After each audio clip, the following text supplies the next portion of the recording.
അയോധ്യ രാമക്ഷേത്രത്തിലേക്ക് വൻ ഭക്തജന പ്രവാഹം. ഇതോടെ ദർശന സമയം നീട്ടിയെന്നുള്ള വിവരങ്ങളടക്കം പുറത്തുവിടുകയാണ് ക്ഷേത്ര ട്രസ്റ്റ്. ദർശന സമയ ക്രമീകരണം സംബന്ധിച്ച് ഷെഡ്യൂൾ അടക്കം ഇപ്പോൾ ക്ഷേത്ര ട്രസ്റ്റ് പുറത്തുവിടുന്നു. പുതുക്കിയ സമയം അനുസരിച്ച് ശൃംഗാരാരതി രാവിലെ 4:30യോടെയും മംഗളാരതി 6:30യോടെയുമായിരിക്കും നടക്കുക. രാവിലെ 7 മണി മുതൽക്ക് ഭക്തർക്ക് ക്ഷേത്രത്തിനുള്ളിൽ പ്രവേശനം നൽകും. ഭോഗാരതി ഉച്ചയ്ക്കും വൈകിട്ടത്തെ ആരതി രാത്രി 7:30യോടെയായിരിക്കും നടക്കുന്നത്. ഭോഗാരതിയുടെ രണ്ടാം ഘട്ടം രാത്രി 8 മണിയോടെ നടക്കുന്നതാണ്. രാത്രി 10 മണിക്ക് ശയനാരതിയോടെയായിരിക്കും ഒരു ദിവസത്തെ പൂജകൾ സമാപിക്കുക. ഇക്കഴിഞ്ഞ ജനുവരി 22-ാം തീയതി പ്രാണപ്രതിഷ്ഠയ്ക്ക് പിന്നാലെ അയോധ്യയിൽ ഭക്തരുടെ വൻ തിരക്കാണ് അനുഭവപ്പെട്ടത്. ജനുവരി 23-ാം തീയതി മുതൽക്കായിരുന്നു ദർശനത്തിനായി പൊതുജനങ്ങളെ അടക്കം പ്രവേശിപ്പിച്ചു തുടങ്ങിയത്. പ്രധാനമന്ത്രിയുടെ നേതൃത്വത്തിലായിരുന്നു പ്രാണപ്രതിഷ്ഠ ചടങ്ങുകളടക്കം അയോധ്യയിൽ നടന്നത്. രാമക്ഷേത്ര പ്രതിഷ്ഠാ ദിനത്തിൽ അയോധ്യയിൽ കാണിക്കയായി മാത്രം കിട്ടിയത് ഏകദേശം 3 കോടിയോളം രൂപയെന്നുള്ള വിവരങ്ങളും ക്ഷേത്ര ട്രസ്റ്റ് പുറത്തുവിടുകയാണ്. ഓൺലൈനിൽ കൂടെ മാത്രം കിട്ടിയ തുകയാണ് ഈ 3 കോടിയോളം എന്ന് പറയുന്നത് തന്നെ. ക്ഷേത്രത്തിൽ സ്ഥാപിച്ചിട്ടുള്ള 10 സംഭാവന പെട്ടികളിലായി ലഭിച്ചിട്ടുള്ള ചെക്കുകളും ഡ്രാഫ്റ്റുകളും ഒക്കെ എണ്ണി ചിട്ടപ്പെടുത്തിയിട്ടില്ല എന്ന വിവരങ്ങളാണ് രാമജന്മഭൂമി തീർത്ഥക്ഷേത്ര ട്രസ്റ്റ് അറിയിക്കുന്നത്. അയോധ്യ രാമക്ഷേത്രത്തിലേക്ക് സന്ദർശക പ്രവാഹം തുടരുന്നതിനിടെ ഉത്തർപ്രദേശിന്റെ സമ്പദ് വ്യവസ്ഥ കുതിച്ചുയരുമെന്ന റിപ്പോർട്ടുകൾ പുറത്തുവരികയാണ്.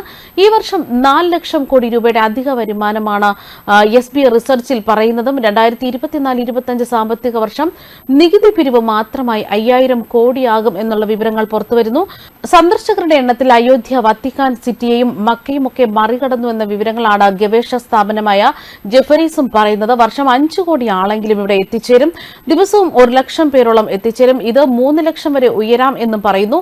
ഒരാൾ ശരാശരി 2500 രൂപ തന്നെ ചിലവാക്കി കഴിഞ്ഞാൽ അയോധ്യയിൽ പ്രാദേശിക സമ്പദ് വ്യവസ്ഥയിൽ മാത്രം 25,000 കോടി രൂപയുടെ വർധനവാണ് ഉണ്ടാകുന്നത്.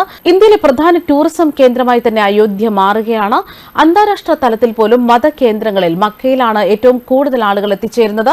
അവിടെ 2 കോടിയാണ് നിലവിൽ ലഭിക്കുന്നത്. സൗദി അറേബ്യയ്ക്ക് ഇതിലൂടെ $1,200 കോടി വരുമാനമാണ് ലഭിക്കുന്നത്. വർഷം 90 ലക്ഷം സന്ദർശകരുള്ള വത്തിക്കാൻ സിറ്റിയുടെ വരുമാനമാകട്ടെ 31.50 കോടി ഡോളറാണ്. അയോധ്യയിലേക്കുള്ള ഭക്തർ വാരണാസിയിലെ കാശി വിശ്വനാഥ ക്ഷേത്രം, മധുരൈ ബംഗെ ബിഹാരി ക്ഷേത്രം എന്നിവിടങ്ങളിലൊക്കെ സന്ദർശിക്കും. ഇത് പ്രാദേശിക സമ്പദ് വ്യവസ്ഥയെ മെച്ചപ്പെടുത്തും. ഗതാഗതം, ഹോട്ടലുകൾ, പ്രാദേശിക വസ്തുക്കളുടെ ഉൽപാദനം തുടങ്ങിയ മേഖലകളിലൊക്കെ വളർച്ചയുണ്ടാകും. തൊഴിലവസരങ്ങളൊക്കെ വർദ്ധിക്കും. അതുപോലെ തന്നെ മറ്റ് രാജ്യങ്ങളിലുള്ളതുപോലെ വിനോദസഞ്ചാരത്തിലൂടെ വൻ സാമ്പത്തിക വളർച്ചയാവും ഇന്ത്യയിലേക്ക് എത്തുക. അയോധ്യ ഇന്ത്യയുടെ സാമ്പത്തിക വളർച്ചയിൽ വലിയ തോതിലാണ് പങ്കുവഹിക്കുന്നത്. 5 ലക്ഷത്തിലധികം ഭക്തരാണ് ഒരു ദിവസം തന്നെ ദർശനം നടത്താൻ എത്തുന്നത്. ഭക്തർക്ക് സുഗമമായി ദർശനം നടത്താനുള്ള സൗകര്യങ്ങളൊക്കെ UP മുഖ്യമന്ത്രി ഒരുക്കിയിട്ടുണ്ട്. ഇക്കഴിഞ്ഞ ദിവസവും സമാനമായ രീതിയിൽ തന്നെ ക്ഷേത്രത്തിലേക്ക് ഭക്തജന തിരക്ക് അനുഭവപ്പെട്ടിരുന്നു. 23-ാം തീയതി മുതൽക്ക് ക്ഷേത്രത്തിലേക്ക് പൊതുജനങ്ങൾക്ക് പ്രവേശനം അനുവദിച്ചതിന് പിന്നാലെയാണ് ഇത്രയധികം ഭക്തജന തിരക്ക് ഓരോ ദിവസവും കൂടുന്നത്. അതികഠിനമായ തണുപ്പിനെ അവഗണിച്ചാണ് ഭക്തർ പുലർച്ചെ മുതൽ ക്ഷേത്ര ദർശനത്തിനായി ക്യൂ നിൽക്കുന്നത്.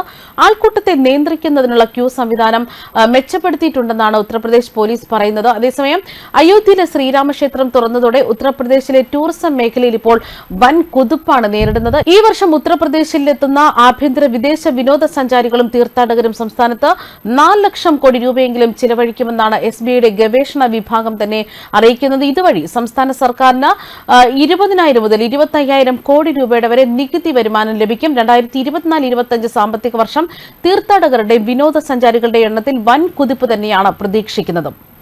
ന്യൂസ് ഡെസ്ക് കർമ്മ ന്യൂസ്.